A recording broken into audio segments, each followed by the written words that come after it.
আৰু 8 ছেপ্টেম্বৰত আহি আছে এইটো শ্ব' ৰেডি হৈ থাকক আপোনালোকে এইটো শ্ব' চাবৰ বাবে। টিউচন ছাৰৰ অপকৰ্ম বিবস্ত্ৰ কৰি গুৰুলকৈ প্ৰহাৰ কৰি।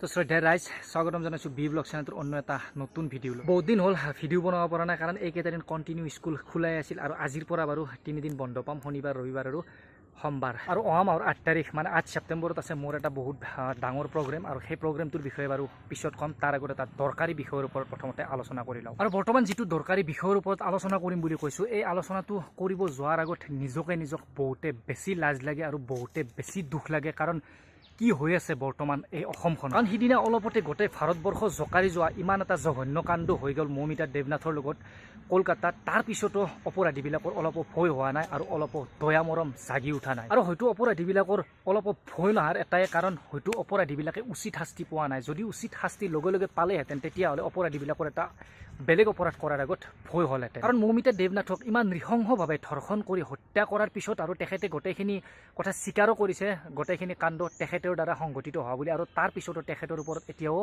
মানে কোনো ধৰণৰ ফেচলা শুনোৱা হোৱা নাই। আৰু সেইকাৰণে হয়তো অপৰাধীবিলাকে অপৰাধ কৰাৰ আগত অলপো ভয় নাখায়। মৌমিতা দেৱনাথক যেনেকৈ গোটেই শৰীৰৰ অংগত আঘাত কৰি, গোটেই শৰীৰত আঘাত কৰি কষ্ট দি হত্যা কৰা হৈছিল, ঠিক তেনেদৰে অপৰাধীকো যদি পাব্লিকৰ সন্মুখত আনি তেনেকৈ গোটেই শৰীৰত কষ্ট দি আঘাত কৰি হত্যা কৰিল হয়, তেনেহ'লে বেলেগ অপৰাধীবিলাকৰো অপৰাধ কৰাৰ আগত বুকু কঁপি উঠিল এবাৰ। আৰু আমাৰ অসমতে তাৰ পিছতো ইমান ডাঙৰ ঘটনা এটা কলকাতাত হৈ যোৱাৰ পিছতো গোটেই ভাৰতবৰ্ষ জোকাৰি যোৱাৰ পিছতো এটাৰ পিছত এটাকৈ অসমতে হৈ আছে কেইবাটাও তেনেকুৱা নিৰ্যাতনৰ ঘটনা। কাৰণ এইবাৰ গোটেই সমগ্ৰ অসম জোকাৰি গৈছে ধিঙৰ সেই কাণ্ডটোৱে, আৰু ধিঙত হোৱা সেই নাবালিক ছোৱালীজনীৰ ওপৰত কৰা নিৰ্যাতন আৰু ধৰ্ষণৰ এজনে বাৰু শাস্তি পালে, পানীত ডুবিয়ে মৰিল পুলিচৰ পৰা পলাব বিচাৰি। কিন্তু তাৰ পিছতো আকৌ এটা নতুনকৈ এবাৰ টিউচন ছাৰৰ এটা ঘটনা ঘটিল। ঘটনাটোৰ বিষয়ে বাৰু বহুতে এতিয়ালৈকে গম পোৱা নাই। ভিডিঅ'টো মই ডাউনলোড কৰিছিলোঁ, প্ৰথমতে চাই লওক।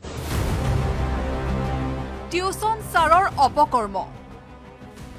অপকৰ্মৰ ভিডিঅ' নিজে ভাইৰেল কৰি ফান্দত পৰিল টিউচন ছাৰ। ঘটনা হোজাইৰ। টিউচন কৰাৰ সুযোগত 9ম শ্ৰেণীৰ ছাত্ৰীক ধৰ্ষণ লম্পট শিক্ষক বিশ্বজিৎ দাসৰ। ইমানেই নহয়, ধৰ্ষণৰ ভিডিঅ' প্ৰস্তুত কৰি সামাজিক মাধ্যমত ভাইৰেল কৰিছিল লম্পট শিক্ষকজনে। ভাইৰেলৰ পিছতেই অভিভাৱকসহ স্থানীয় লোকে লম্পট বিশ্বজিৎ দাসক বিবস্ত্ৰ কৰি গুৰুলকৈ প্ৰহাৰ কৰি গতাই দিয়ে আৰক্ষীক। গতিকে আমি সকলোৱে এটা কথাই বুজিব লাগে যে অপৰাধীৰ কোনো জাতি ধৰ্ম নাই, হিন্দু মুছলিম বুলি কোনো কথা নাই। অপৰাধীৰ জাত মাত্ৰ এটাই, সি অপৰাধী। গতিকে সকলো অপৰাধীৰে সমান শাস্তি হ'ব লাগে আৰু সমান চকুৰে চাব লাগে। গতিকে ইয়াক অলপ পুখুৰীৰ পাৰৰ ফালে ফুৰাব নিব লাগে। গতিকে যা নহওক, ইয়াৰ ওপৰতো চৰকাৰে নিশ্চয় সঠিক ব্যৱস্থা ল'ব, সঠিক বিচাৰ কৰিব। এতিয়া মোৰ স্পেচিয়েল দিন এটা আহি আছে 8 ছেপ্টেম্বৰ, আৰু সেই বিষয়ে কম বুলি অলপ এক্সাইটেড হৈ আছোঁ এতিয়া বাৰু মোৰ স্পেচিয়েল প্ৰগ্ৰেমটোৰ বিষয়ে কওঁ। অহা 8 ছেপ্টেম্বৰত, মাত্ৰ 12-14 দিনমান আছে, অহা মাহতে 8 ছেপ্টেম্বৰত হ'ব এটা খুব ধুনীয়া প্ৰগ্ৰেম গুৱাহাটী গেমছ ভিলেজ লালমাটিত। আৰু লালমাটিত হ'ব গৈ আছে এটা খুব ধুনীয়া ফেশ্বন শ্ব', এটা প্ৰতিযোগিতা। শ্ব'টোৰ বেনাৰ চেনাৰ বাৰু আপোনালোকক দেখাই আছোঁ প্ৰথমতে।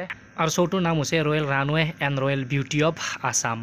আৰু যিহেতু আপোনালোকে জানে, আগৰ পৰা যিবিলাকে ভিডিঅ' চাই, মই 2-3 বছৰ মানৰ পৰা মডেলিং জগতৰ লগত অলপ জড়িত, মডেলিং কৰোঁ যিহেতু, আৰু সেয়েহে মোক এইটো শ্ব'ত মাতিছে এজ এ স্পেচিয়েল গেষ্ট হিচাপে। আৰু মই তাত গৈ আছোঁ 8 ছেপ্টেম্বৰ, আৰু যোন আহে তাত লগ পাব। আৰু যদি কোনোবা পাৰ্টিচিপেট কৰিব বিচাৰে, প্ৰতিযোগিতাত ভাগ ল'ব বিচাৰে, তেনেহ'লে মই বেনাৰবিলাক দি দিছোঁ, তাত কণ্টেক্ট নাম্বাৰ আছে, তাতো যোগাযোগ কৰিব পাৰিব। নহ'লে মোক কমেণ্ট কৰিলেও মই হোৱাটছআপ নাম্বাৰ দি দিম, মোৰ লগত যোগাযোগ কৰিও সেই ফেশ্বন শ্ব'টোত ভাগ ল'ব পাৰিব। আৰু তাত পাৰ্টিচিপেট যদি আপোনালোকে কৰি কিবা কাৰণত মানে তাৰ পৰা যদি আপোনালোকৰ লাভ ভাল হয়, উইনাৰ হৈ যায়, তেনেহ'লে বলিউডৰ প্ৰডিউচাৰ ডিৰেক্টৰক লগ পোৱা আপোনালোকে সুবিধা পাব, আৰু বহুতখিনি অপৰচুনিটি তাত দিয়া হ'ব। তাত সেই অপৰচুনিটিবিলাক আপোনালোকে পাব। যিটো ইমান ডাঙৰ, ইমান বঢ়িয়া শ্ব' এটা হ'ব গৈ আছে, যদি কাৰোবাৰ সৰুৰে পৰা ইচ্ছা আছে বা কাৰোবাৰ মনত খেলি আছে যে মই মডেলিং কৰিম, মই ফেশ্বন জগতৰ লগত জড়িত হ'ম, মই ফেশ্বন শ্ব'ত ভাগ ল'ম, তেনেকুৱা যদি ইচ্ছা আছে, তেনেহ'লে সোনকালে যোগাযোগ কৰক, নহ'লে মোক কমেণ্ট কৰক, মোৰ হোৱাটছআপ নাম্বাৰ লৈ মোৰ লগত যোগাযোগ কৰিব পাৰিব। তো এটা চিম্পুল ব্লগ আছিল একদম। 8 ছেপ্টেম্বৰত লগ পাম গুৱাহাটীত, যোন আহিব। যদি ভিডিঅ'টো চাই ভাল পালে লাইক এটা কৰি দিব, আৰু যদি চেনেলটোত নতুনকৈ আহিছে তেনে প্লিজ চেনেলটো ছাবস্ক্ৰাইব কৰি ল'ব। লগ পাইছোঁ এটা ধুনীয়া ঠাইৰ পৰা এটা নতুন ব্লগৰ সৈতে।